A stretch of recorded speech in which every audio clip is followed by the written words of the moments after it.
listening from Gotham, you might be in danger. Forget the gunfire. The real war is already in your lungs. You're breathing the sickness, surrounded by a chemical night that won't clear by morning. That hissing sound? It's the city's arteries being poisoned. You are listening to Gotham City Radio, the voice of Gotham since 1945, broadcasting tonight from Wayne Manor with our host, Aubrey James. The time is midnight. Good evening, Gotham.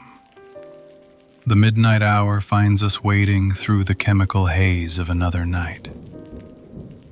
It's Aubrey James here with you. And I can tell you, tonight the air is heavy with more than just humidity. If you're listening, you're likely still caught in the crossfire of one of this city's endless, low-level feuds. This whole city feels like a battlefield where the toxic residue never quite clears, where the air itself has turned against the citizens. If you are from Gotham, you are surrounded by toxic wars you can't see. We are gathered here not for comfort, but for witness. We are keeping vigil over the landscape of perpetual conflict. And tonight, our focus is the Narrows Transit Hub. This isn't just a place of abandoned tracks. It's the subterranean heart where the real wars are waged. The ones that don't make headlines. These are the wars of turf, of desperate survival, and of the insidious chemicals that seep into the concrete and eventually into the very spirit of the city. Down there, you don't get peace. You only get the lull between skirmishes, a temporary cessation that serves only to allow the combatants to rearm and regroup. The hub is miles of forgotten tunnels and abandoned platforms, choked with steam and the metallic tang of corrosive air. It is a monument to the city's ability to poison its own arteries. I've been contemplating the nature of this particular conflict, the toxic war. It lacks the theatricality of Arkham's breakouts or the overt criminal enterprise of the docks. This is a war of attrition, fought not with grand gestures, but with the quiet, persistent erosion of infrastructure and sanity. It is a war designed to be ignored, a low, continuous fever in the body of the city that is simply accepted as the way things are. And that acceptance, that normalization of poison, is arguably the most toxic element of all. Through the constant, sickly hiss of the vents, that sound we hear every night, I can distinguish another noise now. A series of faint, irregular squeaks and metallic groans coming from deep within the abandoned subway tunnels.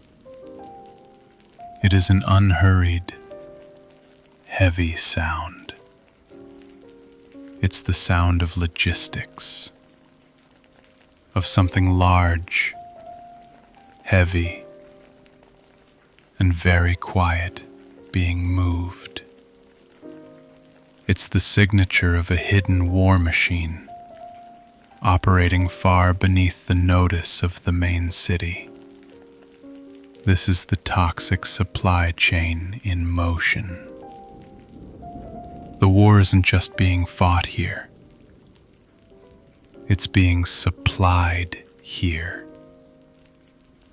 And that means a grand, catastrophic event is not the goal. Rather, the goal is systemic saturation.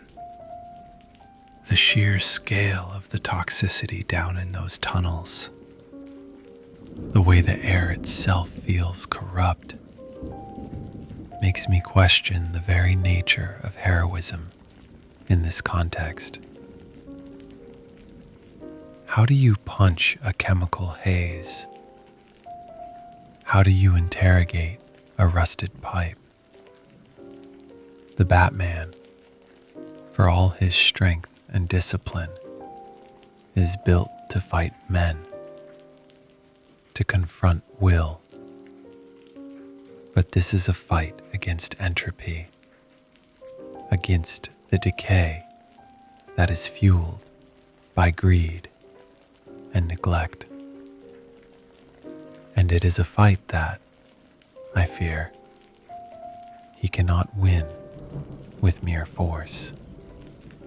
The sound of the underground war has reached our airwaves, demanding immediate attention.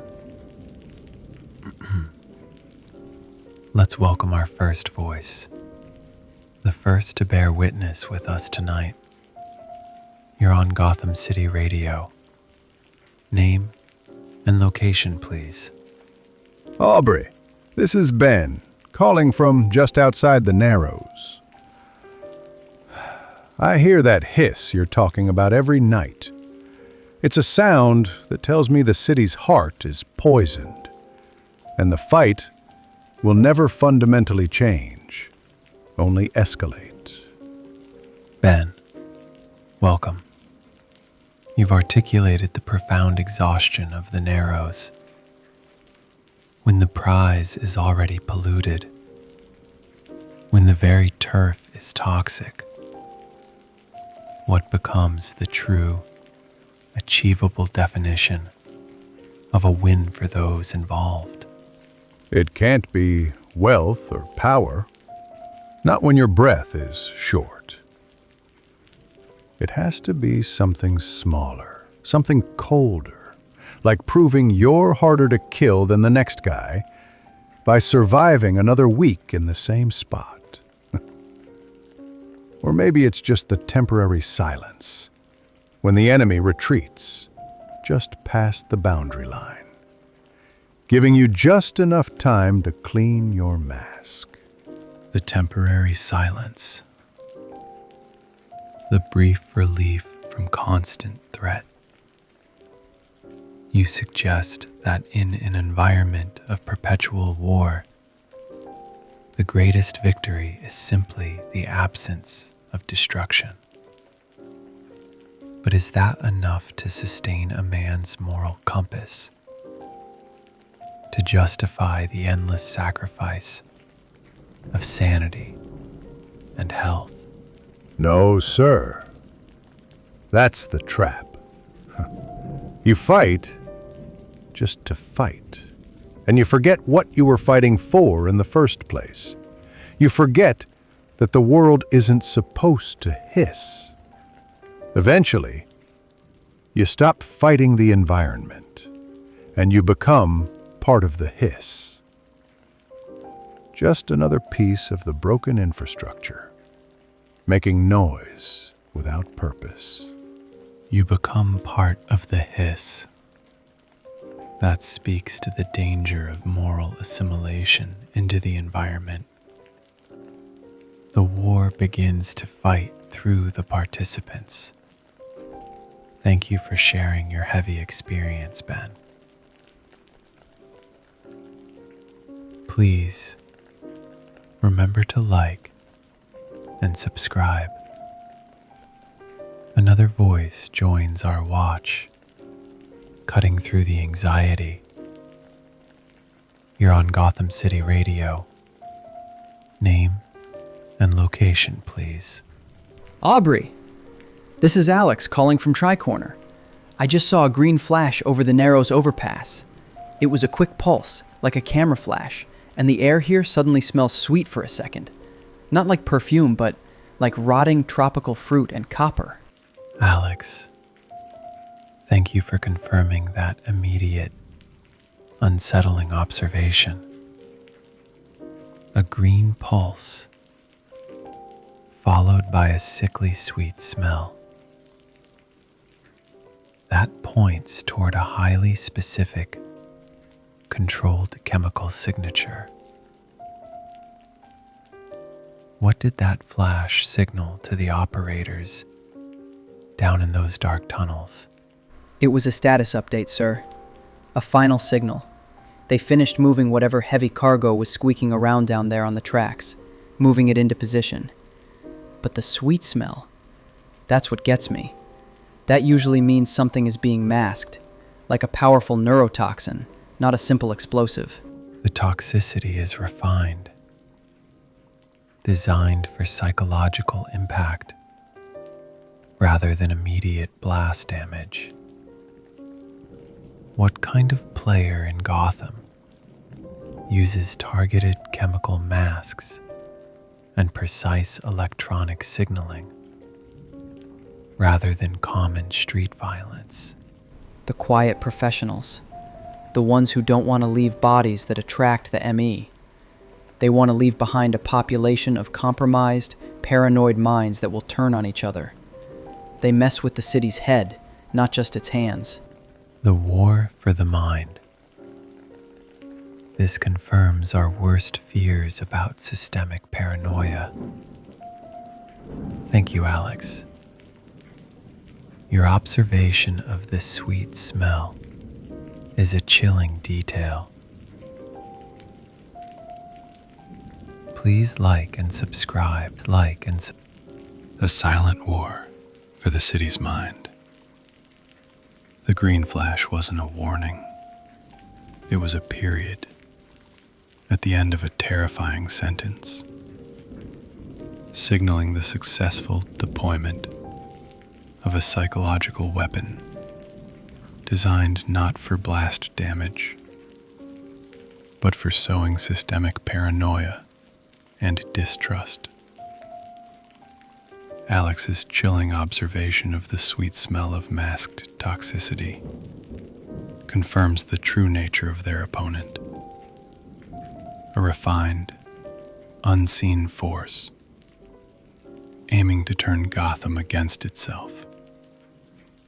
The quiet professionals have made their move, and the city's sanity is now the battlefield. Another voice joins our watch, cutting through the anxiety. You're on Gotham City Radio. Name and location, please. Aubrey, this is Clara, calling from Burnside. I remember the Narrows when the problems were visible. Gang colors and muggings, not this invisible decay. My son used to work down there, and he's sick now. Why does the Batman let these small, constant toxic leaks kill the city slowly when he seems able to stop the visible criminal empires? Clara, that's a question that cuts to the core of this tragedy. Why do you feel these pervasive toxic leaks are harder for him to fight than, say, a major villain with a visible, central headquarters and identifiable targets? Because you can punch a madman, but you can't punch a gas leak. The problem isn't a person or a gang, it's an atmosphere. It's too decentralized and too overwhelming to find a head to cut off. It's an enemy that just never sleeps, that's in your clothes and on your food. The overwhelming nature of ubiquitous malice. If the Batman is a symbol of decisive action, how can he effectively confront an enemy that is essentially an invisible poison that seeps into every building and every mind? He can't in the way he fights now. He has to change his entire game, focusing on infrastructure and science. He has to become the antidote, Aubrey, not just the fist that hits things and sends them back to Arkham. The war has indeed changed, demanding a shift from physical combat to bioengineering and counter-contamination. Thank you, Clara. Your words echo the exhaustion we all feel. Please, like and subscribe.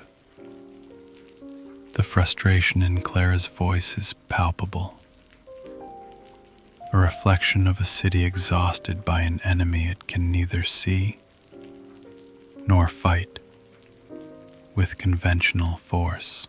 She articulates the central, agonizing truth. You can't punch a gas leak. The war against ubiquitous malice, the invisible poison, seeping into Gotham's foundations and minds, demands a fundamental strategic shift.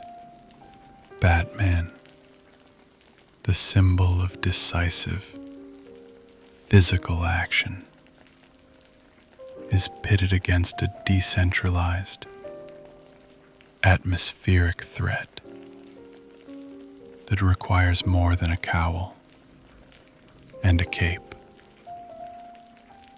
He must transition from a vigilante focused on immediate, visible crime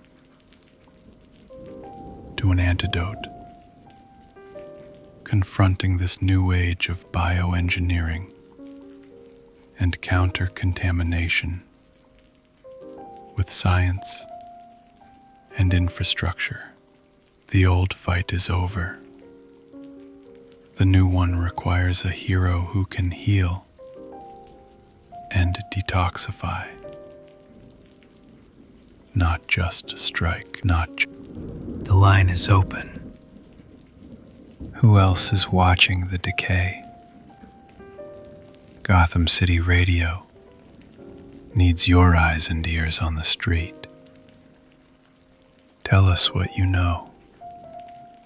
Aubrey, I'm calling from the Narrows. I'm a maintenance worker, and I hear you. I see things. That green flash, that's a marker for a scarecrow shipment. They move the fear toxins through the old utility tunnels in customized, unmarked rail carts. Danny, steady yourself. We must maintain anonymity.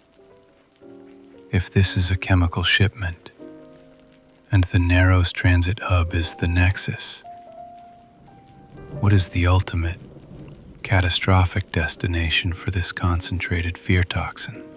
The destination is the entire city, Aubrey, not just a few streets. They don't want to attack one district. They want to corrupt the whole water table and all the municipal pipework simultaneously and slowly. It's about making everyone permanently anxious and desperate by tomorrow morning.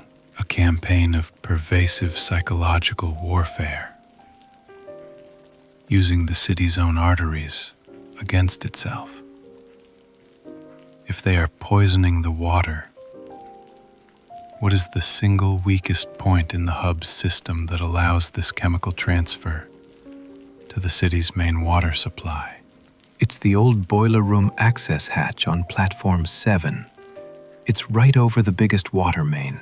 It's triple locked and reinforced steel, but the cart is heading right for it, meaning they have a way in. The vulnerability is human access, hidden behind official security. Thank you, Danny.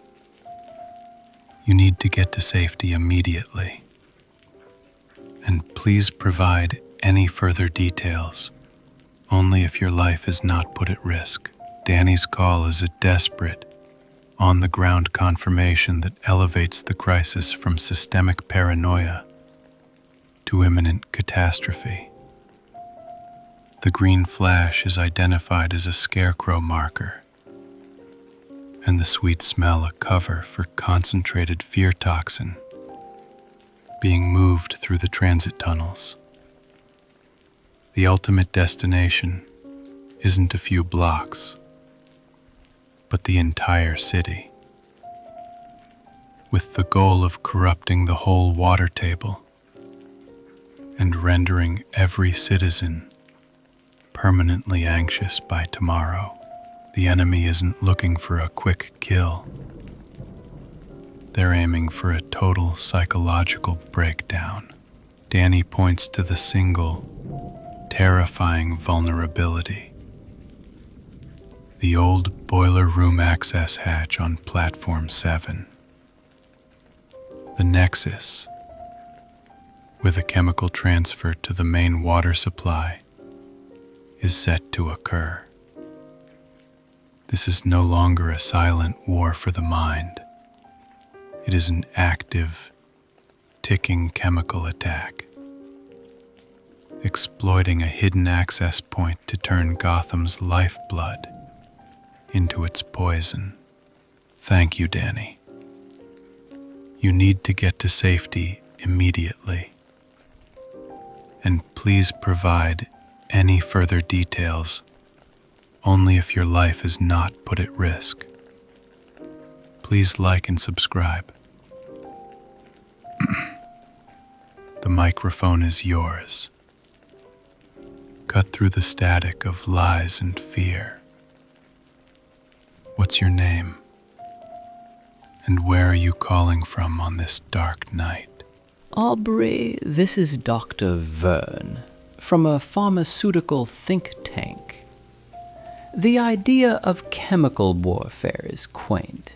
It's yesterday's news. You're focusing on the delivery, but I see the opportunity. If the entire city is rendered perpetually anxious, wouldn't that create a perfect, compliant consumer base for targeted neurostabilizers? Dr. Verne, your cynicism is truly Gothamite in its scale. Are you suggesting that these toxic wars are being tacitly enabled by powerful forces who stand to profit immensely from the resulting sickness and chaos? I suggest that every chaos creates a market. The chemical warfare is bad for the average citizen, yes, but the need for expensive, controlled, and addictive relief, that's a goldmine. The ultimate power isn't in poisoning the city, but in selling them the cure at a monopoly price for decades. The cure, disguised as profit. What does this mean for the notion of a hero? Does a vigilante, operating on the streets, even have the tools to fight such sophisticated financial and pharmaceutical manipulation that may span continents? The vigilante is utterly useless in this scenario.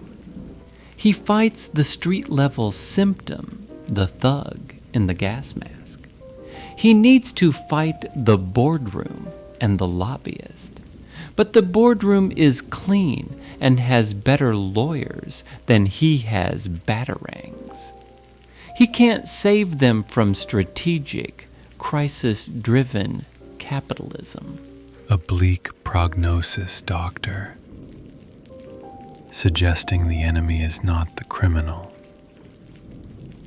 but the economic structure itself. Thank you for shining a light on the financial engine of chaos. Please like and subscribe. Dr. Verne's analysis strips away the action movie drama and exposes the chilling economic reality behind the chaos. The chemical warfare is quaint. The true genius lies not in the poisoning, but in the market created by the ensuing mass anxiety. The goal isn't just to make the city sick. It's to manufacture a massive, dependent consumer base for expensive, addictive neurostabilizers. The ultimate power is held by those who will profit from selling the monopoly cure for decades. This perspective paints the villain not as the thug in the gas mask, but as the economic structure itself. The hero, the vigilante, becomes utterly useless against such a foe. As Batman is armed for street-level symptoms, not for the boardroom and the lobbyist. He can't fight an enemy protected by lawyers, capital, and the very structure of crisis-driven capitalism. Dr. Verne delivers a bleak prognosis. The war is not against crime, but against the financial engine that fuels it. Thank you for shining a light on the financial engine of chaos. Please like and subscribe.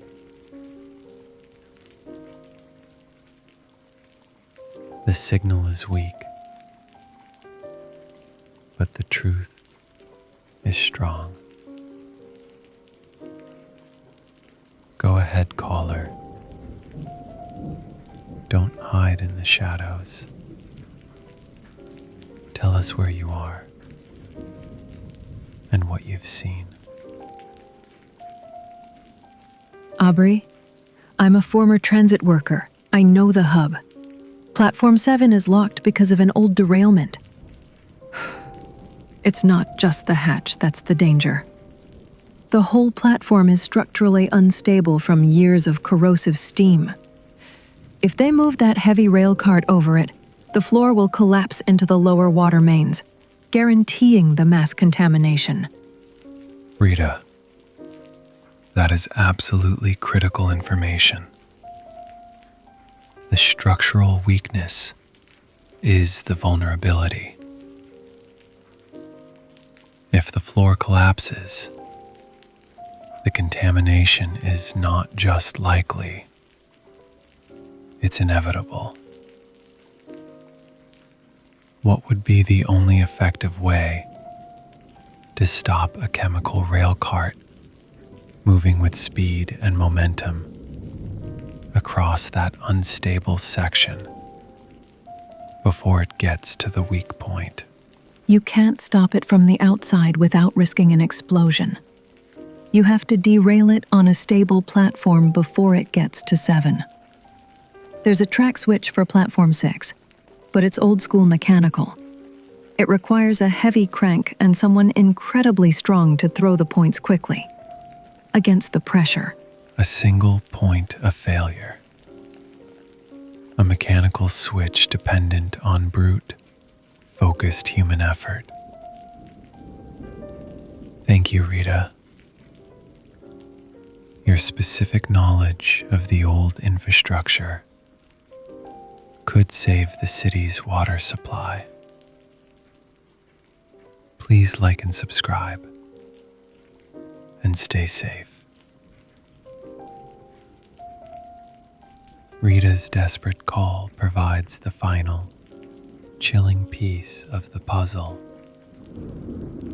The true vulnerability isn't just the access hatch, but the entire structurally unstable Platform 7 because of an old derailment and years of corrosive steam. If the heavy chemical rail cart crosses it, the floor will collapse directly into the lower water mains, guaranteeing mass contamination. The threat is not just contamination, but structural failure leading to catastrophe. Stopping the inevitable requires immediate, focused action. Since an outside intervention risks explosion, the only effective solution is to derail the cart on the stable Platform 6.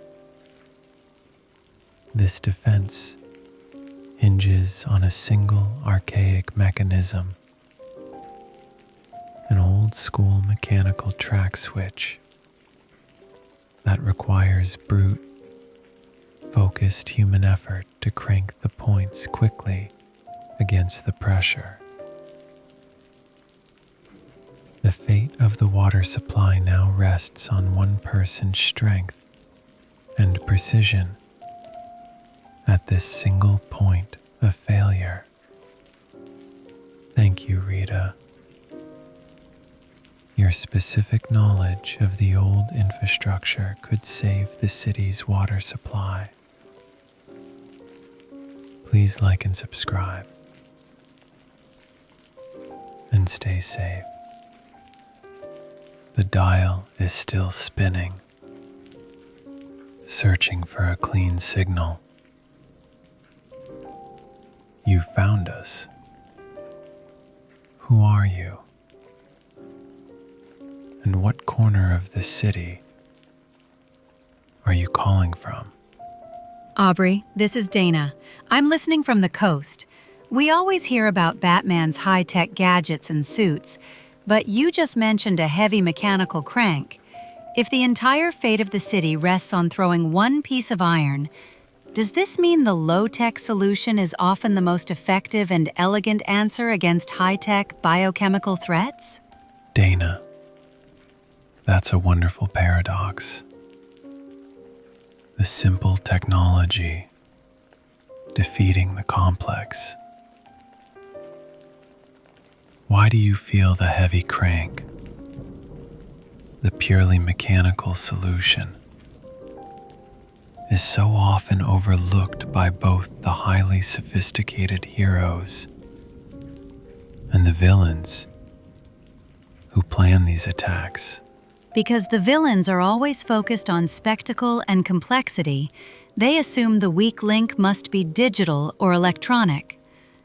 But the real weakness in any modern city is the old physical infrastructure that everyone assumes still works. The brute force mechanicals require sheer, focused human effort, which is harder to defeat than code. The humble mechanical switch defeats the complex chemical warfare. It's the ultimate no king's principle applied to technology. The ultimate power is in the simple lever. Thank you, Dana. Dana's call shifts the focus from the immediate danger to the profound irony of the crisis. The city's fate hinges on a heavy, mechanical crank. She identifies a critical blind spot for both high-tech heroes and sophisticated villains. The tendency to overlook the old, physical infrastructure. Villains focus on spectacle and complexity, assuming the weak link must be digital or electronic. Yet, the real vulnerability and the ultimate solution lies in the brute force mechanicals that require sheer, focused human effort, which is harder to defeat than code. This is the simple technology defeating the complex. The humble mechanical switch is the ultimate expression of the no kings principle applied to technology. The ultimate power resides in the simple lever. The most elegant answer against biochemical threats is often the most low-tech one, dependent on pure strength and timing.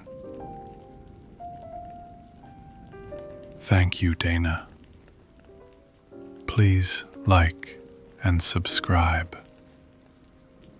The signal is weak, but the truth is strong. Go ahead, caller. Don't hide in the shadows. Tell us where you are and what you've seen. Aubrey. I am Professor Eldridge, retired history. You speak of constant war. My concern is moral residue. After a generation of toxic conflict where everyone is fighting just to survive, what happens to the city's collective memory? Do the children born in this chemical haze even recognize the concept of true lasting peace when they see it? Professor, that is a question that chills me to the core. One that history alone can answer. What is the fundamental danger of a city that has lost the memory of peace? Where conflict has become the accepted generational norm. The danger is that they normalize the conflict. The war is no longer seen as a temporary crisis. It becomes the culture. The vigilante is seen as a necessary institution, not a temporary measure of last resort. They lose the political will to ever truly rebuild. The normalization of chaos and the acceptance of permanent toxicity. What then, Professor, is the historian's unique responsibility in such a chemically fogged environment where the past seems to only justify the present misery? To insist on the memory of the contrast. To constantly remind them that the hiss is not the natural, intended sound of the city. It is an anomaly. That silence and clear air are achievable. Historical concepts, not just fictional ideals. We must be the memory keepers. Thank you, Professor. Please like and subscribe. Professor Eldridge introduces the most terrifying, long-term consequence of Gotham's perpetual crisis. The moral residue left on a generation born in the toxic haze. The danger isn't just physical harm. It's the normalization of conflict. When the war is no longer a temporary crisis, but the accepted generational norm, the political will to ever truly rebuild vanishes. The vigilante, meant to be a last resort, becomes a necessary institution, a permanent fixture in a culture that can no longer conceptualize true, lasting peace. The historian's unique responsibility in this chemically fogged environment is to insist on the memory of the contrast. It falls to the memory keepers to constantly remind the citizens that the hiss of gas and the air of anxiety are anomalies, not the city's natural state. Peace and clear air must be preserved as achievable historical concepts, not just fictional ideals. Don't let this be a silent attack. Speak out. Your call might be the early warning the city needs. Name and location, please. Location, please. Aubrey. I'm Leslie, a logistics analyst. The squeaks and groans of the rail cart, that indicates a weight and inertia that can't be stopped easily. If the Batman is going for that crank, he's racing against time and raw physics. What's the emotional cost of having to fight a war purely through physical exhaustion against an indifferent object? Leslie, that's the core of the fight in the Narrows. It's a brutal, relentless grind. How does fighting against physics and raw momentum differ psychologically from fighting against a calculated, rational human opponent? A human can be reasoned with or tricked into surrender through fear. Physics is indifferent. The rail cart doesn't care about his morals or his mission. It just moves due to momentum. He's fighting natural law. And that requires a level of physical and mental weariness that burns out even the strongest man, faster than 1,000 punches. The exhaustion of fighting an indifferent universe.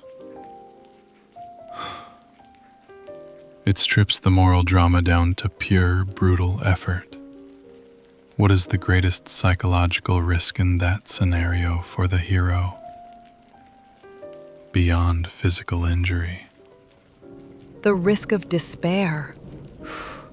The feeling that no matter how hard you push the crank, the damage is already done, and the world is simply too heavy and massive to change its course. That the universe is conspiring against order. The burden of inertia. Thank you, Leslie.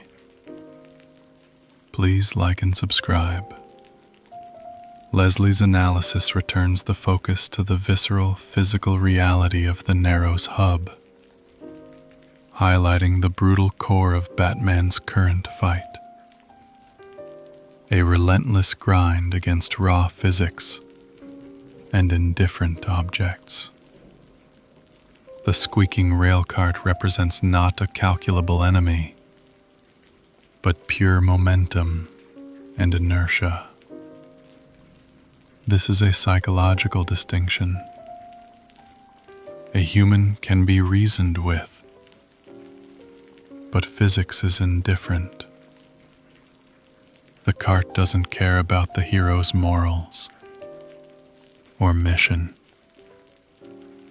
It just moves, requiring a level of physical and mental weariness that burns out even the strongest man, faster than any street fight. Fighting an indifferent universe strips the moral drama down to pure, brutal effort.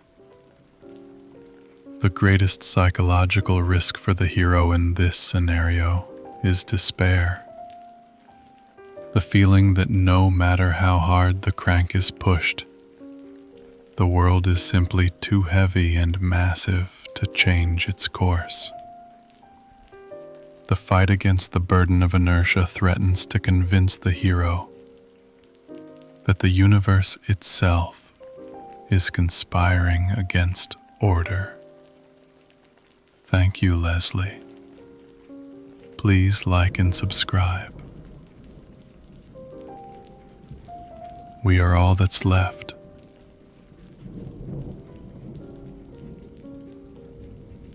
Let's hear from another weary citizen.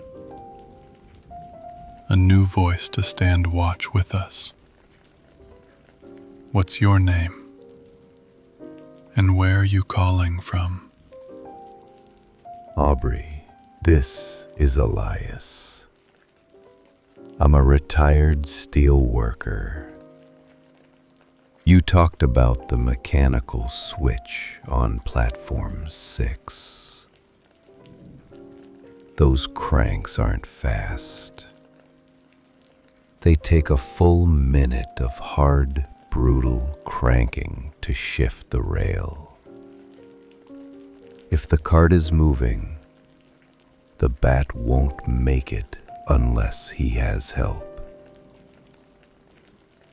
Why is the lonely hero always so resistant to accepting necessary aid when the task is clearly too big for one man? Elias, a crucial point. If the task exceeds the limits of one man, why the stubborn isolation? Is it pride? Or is it a deep-seated lack of trust after years of betrayal by his own side? It's the burden of responsibility. He believes the entire risk is his alone to carry. But in a war of contamination, you need a clean crew. He needs someone who can throw the switch while he deals with the men on the cart. He needs trust, but trust is the first thing that dies in Gotham's toxic air. Trust is the first casualty. If he had a partner down there, what is the single most important quality that partner would need in the Narrows tonight? Beyond immense physical strength. They wouldn't need strength. They'd need to breathe clean. Someone untouched by the chemical air. Someone with a clear, uncompromised mind to count the seconds and turn the crank without fear or distraction taking hold. The need for clean lungs in a toxic war. Thank you, Elias. Please like and subscribe. Elias, the retired steelworker, delivers the final, critical logistical blow. The mechanical switch on platform 6 is not a fast solution. It requires a full minute of hard, brutal cranking to shift the rail. The Batman, burdened by the lonely hero archetype, simply won't make it unless he has help. Elias attributes this stubborn isolation not to mere pride, but to the burden of responsibility. The belief that the entire risk must be his alone to carry. Yet, this war of contamination demands a clean crew.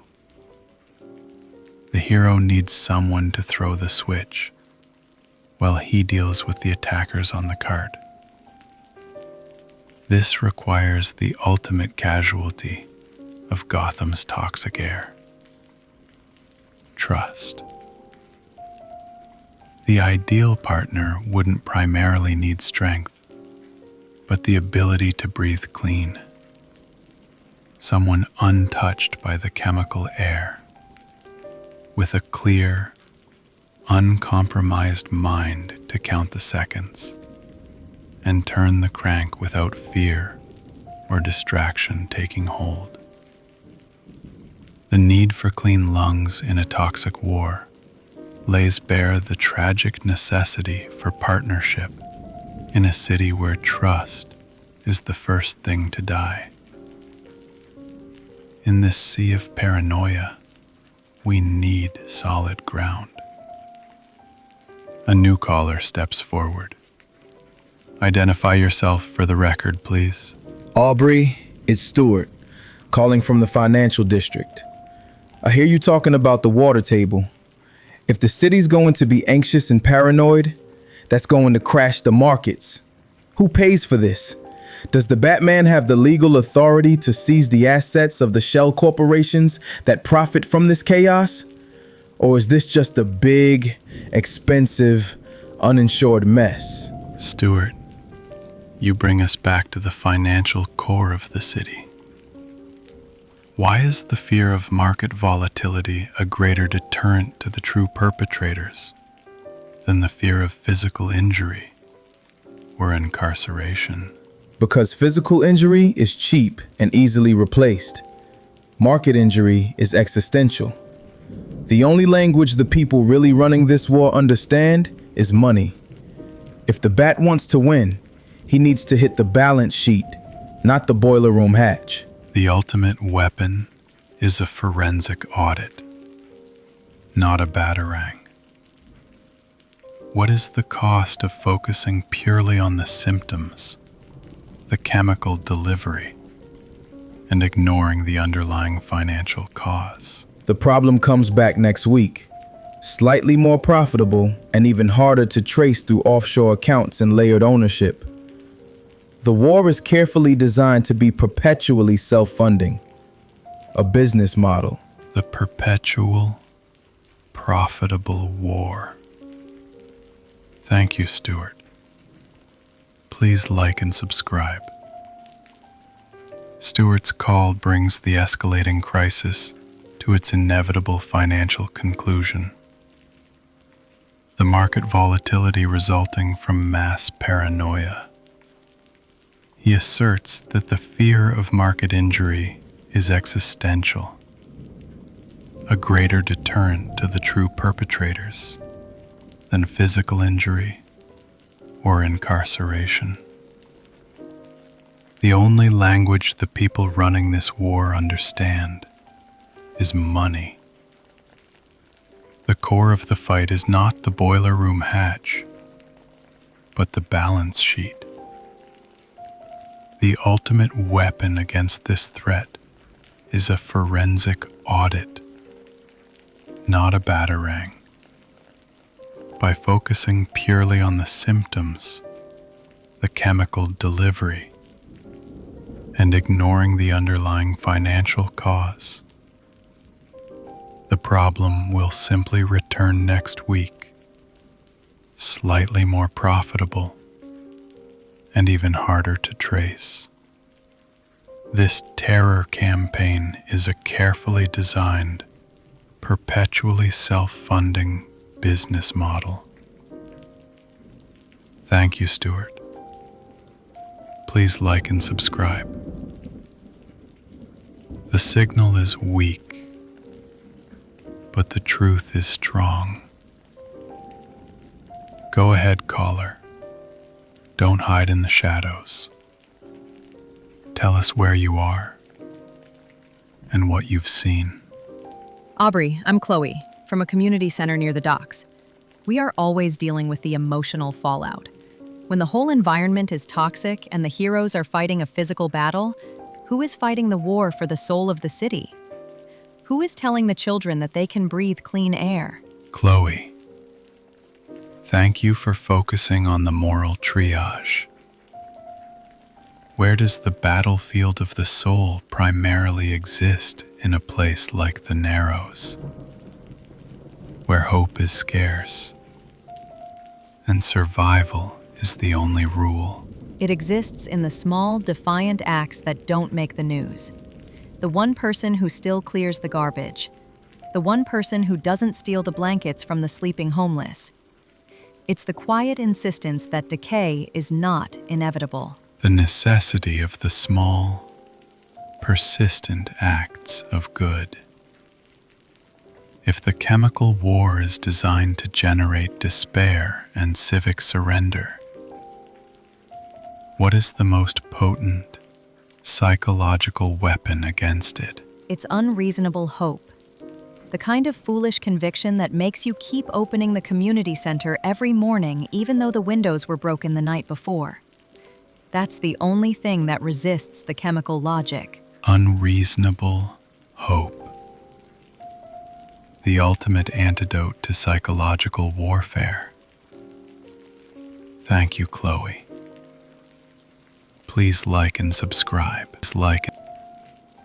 Chloe's call shifts the conversation entirely from logistics and economics to the moral triage, the invisible, essential war for the soul of the city. While heroes fight physical battles and analysts chase money, the true battlefield exists in the small, defiant acts that don't make the news. The quiet insistence that decay is not inevitable. These persistent acts of good resist the chemical logic designed to generate civic surrender. If the chemical war's objective is to spread despair, the most potent psychological weapon against it is unreasonable hope. It is the foolish conviction that makes a person keep opening the community center every morning despite nightly vandalism. This unreasonable hope is the ultimate antidote to psychological warfare, proving that the soul of the city is still fighting back.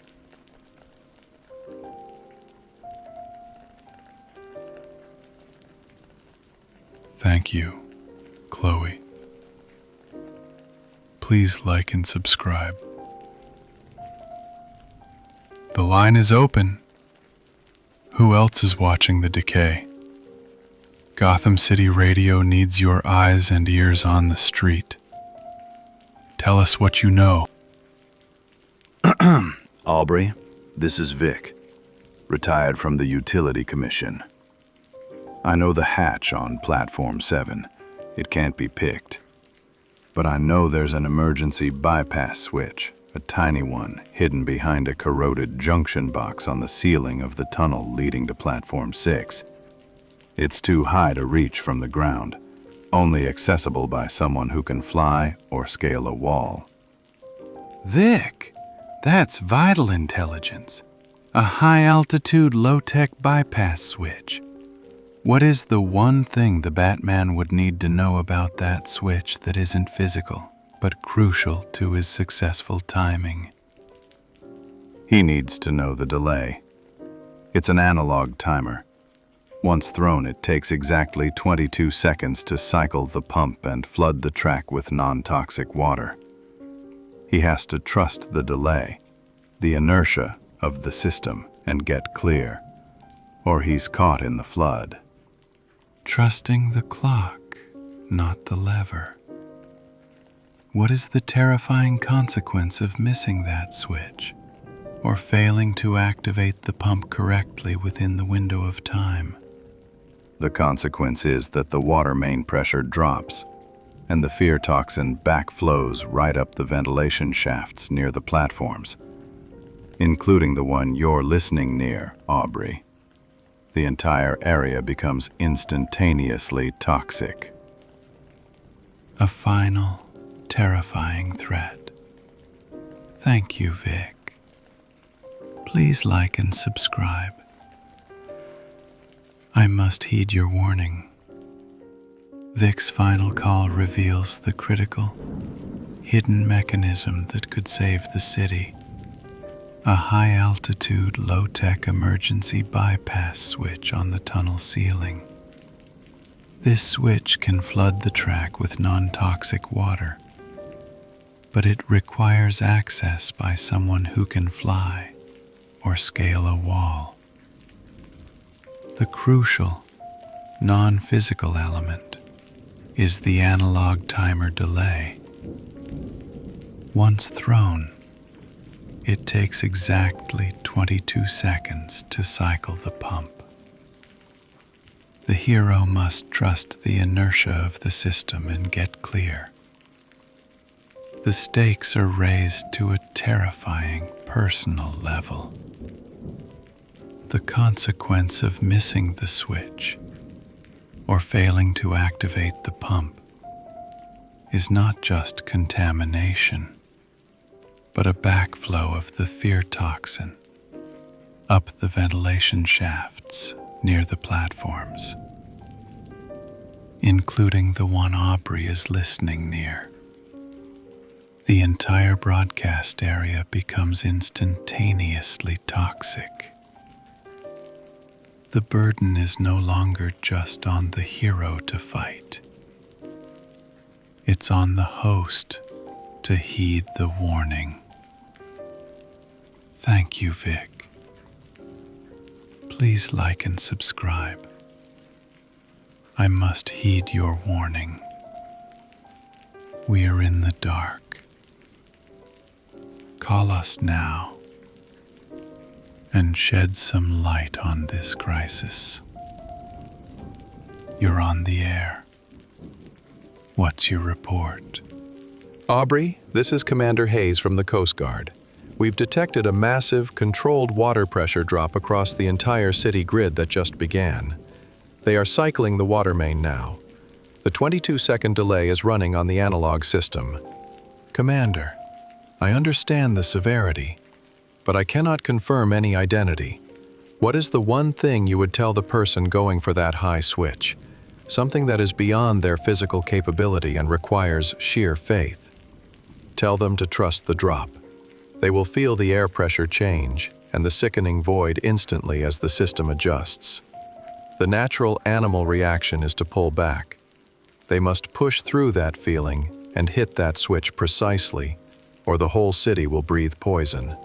Trust the drop. The necessity of faith in the moment of chaos. What is the single most critical point in the operation? The commitment must be total. There is no margin for doubt. If the pump doesn't cycle and the track doesn't flood, the counter system fails and the contamination is secured. No margin for doubt. Thank you, Commander. Please like and subscribe. Commander Hayes confirms the terrifying reality. The massive, controlled water pressure drop has begun, signaling that the 22-second delay is running on the analog system. The window for action is closing. The critical command for the person going for the high switch transcends physics and demands sheer faith. Trust the drop. The natural animal reaction to the sickening void of the pressure change will be to pull back, but they must push through that feeling and hit that switch precisely. This is the point of no return. The commitment must be total, with no margin for doubt. If the pump doesn't cycle and the track doesn't flood, the counter system fails, and the contamination is secured, guaranteeing that the entire city will breathe poison. The fate of Gotham rests not on physical capability, but on the hero's ability to demonstrate faith in the moment of chaos. Thank you, Commander. Please like and subscribe. The signal is weak, but the truth is strong. Go ahead, caller. Don't hide in the shadows. Tell us where you are and what you've seen. Aubrey, Was that you or the commander? It's Ethel. You sound utterly exhausted, dear. You must breathe.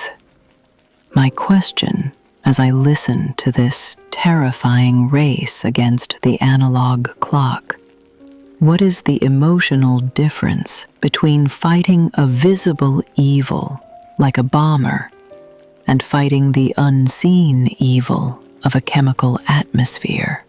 Ethel, thank you. I let Commander Hayes to continue with our live for a moment. And yes, he was truly exhausted, my dear. What do you believe is the fundamental difference in the psychological burden carried by the hero or any citizen? The visible bomber lets you feel anger and purpose, giving you a target for your pain. The gas leak, the chemical contamination, that just gives you a profound, isolating sadness. You don't know who to hate. You just feel defeated by the air itself and the pervasive betrayal of your city.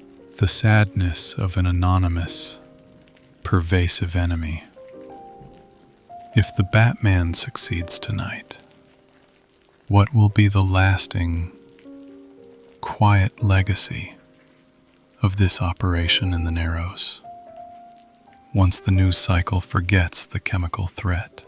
The legacy won't be in the headlines, but in the clean catch of the breath. It will be the single moment tomorrow morning when someone steps outside, breathes deeply, and realizes the city didn't win.